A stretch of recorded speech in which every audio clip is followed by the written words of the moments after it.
passionate about the arts. I've been keeping my cool up here, but I'm very animated and very lively, very passionate about the arts, and especially being an entertainer, I feel like I have a responsibility to kids because kids are heavily into entertainment. Let's just be real about it. That's what they look to for their realism. That's what they look to for a lot of their principles and morals is the entertainment. And I feel as an entertainer, I have a responsibility to show them the right way. So we do edutainment. We do things to attract their attention. That's why we have so many viral videos on Facebook where teachers are implementing dancing and singing to teach kids because that's how you're reaching them. And I feel like with the arts, we're able to go in and not preach, but teach and entertain them. They have an opportunity to see themselves in other actors that are on stage, in other dancers, in other writers, and even me as an adult, when I see a show right now, and I'm like, wow, I never thought about that perspective.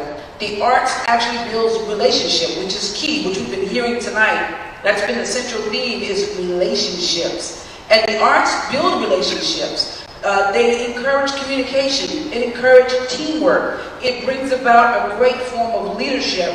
Just in practice the other night, we were doing a serious scene, and the students were all breaking down. And we live in an age right now where most of us think that a lot of our students are desensitized because they have Facebook, Instagram, Musical.ly, Twitter. They have all of these things, Snapchat, where they see people getting killed all the time. So to them, it's like, oh, it's just another person being killed. But what I have learned is that's not the case. When you bring these kids into the arts and they're able to see and feel and live the lives of someone else, it really impacts them. And so to have our students who are on stage portraying these characters say, wow, this really blew me away that there are kids that are being bullied to the point where they want to kill themselves. They're being bullied just because of the way they look. It's not always because you're poor or you don't have the lights on at home. It could be because you're intelligent. It could be because you like the same sex. It could be because you have all the money and they're jealous of that. But to be able to use the arts and open these guys up and see that, hey, this is another perspective, that this thing is real, it can impact you, I can't tell you how passionate I am about that. And that's a forum for us to go in and just use entertainment to educate and to hopefully bridge that gap, build relationships, and make this world a better place. And you spoke of Facebook and Snapchat. Can a child be bullied as a result of Facebook, Snapchat, Twitter? And an adult can be bullied. Listen, I don't know how many people, I'm real big on social media. I did and I'll let her do it, I just want to say this real quick. But I did the video, beatboxing video that went viral. It ended up on BET nationally everywhere. And people were commenting and saying all kinds of stuff, but I have thick skin, I know who I am. But it led me to know that it doesn't matter who you are. People hide behind their keyboard thugs, and they just say what they want to say. But the truth is, when you see them in real life, they're never going to say that. So you can't allow it to bother you, but yes. Yo, we don't do that here. We don't do that here. Well, we are here for the Pursue Him anti-bullying rally. And I brought some of my friends with me. Oh, it ain't nothing cool about being a bully.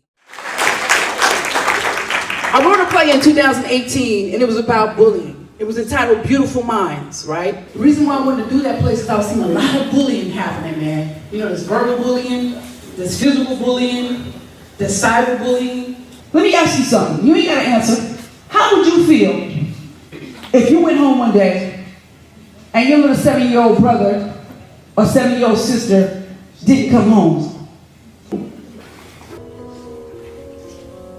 Everybody wants me to die. No, they don't, man. Yes, they do. Some kid left a note on my desk that said, kill yourself. So guess what I'm gonna do? I'm gonna kill myself. What? You mean to tell me that you gonna let what some kids say at school dictate what you do with your life? Man, the Jackson I know is stronger than that. You better than that. I'm tired of being strong. The best way to mess with a bully is to, matter of fact, don't commit suicide, but live. Be brave enough to live to show them that you're stronger than them. Now I'm gonna ask y'all another question. How many of y'all have done something to prevent those people from getting bullied? Bullies exist because they want to seem powerful. But strong people, we don't bully. Strong people don't bully. It's by love and kindness.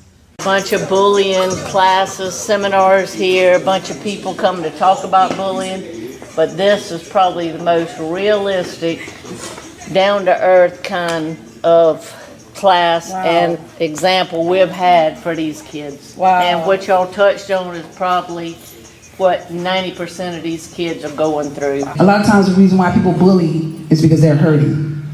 If somebody out there is hurting, I suggest y'all go and talk to somebody. Ain't nothing wrong with getting help, I promise you. So what I'm saying to you is if you're going through something, that's not the end of it, right? You can get help and you can come out on top.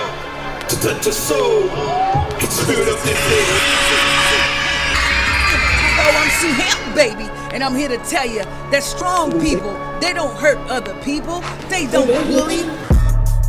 Sue Hamp Entertainment. I got the love in here. Yo, we don't do that here. We don't do that.